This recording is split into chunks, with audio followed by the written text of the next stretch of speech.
আমি উদাহরণ দিয়েছি, গাজাতে যে লড়াই ইসরায়েল করছে কেন? ইহুদিদের বাঁচানোর জন্য। ইরান সহ ইসলামিক কান্ট্রি প্যালেস্টাইনকে সাহায্য করছে কেন? যেহেতু প্যালেস্টাইন ইসলামিক কান্ট্রি, এটা ধর্মীয় কারণে। আমি প্রশ্ন করেছি বাংলাদেশ সরকারকে যে আগের প্রধানমন্ত্রী হাসিনা ওয়াজেদ রোহিঙ্গা মুসলমানদের কক্সবাজারে থাকতে দিয়েছিলেন কেন? মুসলমান বলে। তাহলে ওপারে 2 কোটি হিন্দু আছে, তারা মার খাবে, পুড়িয়ে দেবেন যুবক ছেলেগুলোকে।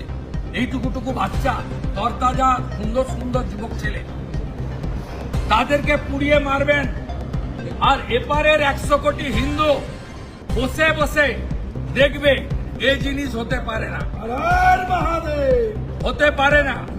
আমি আপনাকে বললাম, খালা মমতা যত প্রাচীর করে পুলিশ করে রাখুক, ব্যবস্থা যদি না নেয়, নতুন বছরে এই সব গুলোকে তুলে ফেলে দেব।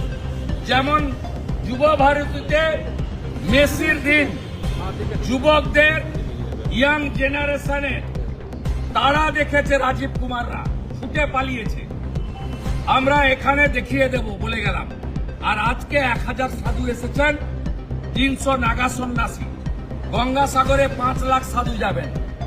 গঙ্গাসাগরে স্নান করে ফেরার পরে আমি সব সাধুকে বাবুঘাট থেকে তাদেরকে পথ দেখিয়ে এখানে নিয়ে আসবো। কলকাতা পুলিশের কত ক্ষমতা আছে মনোজ বার্মার, ওই দিন দেখা হবে।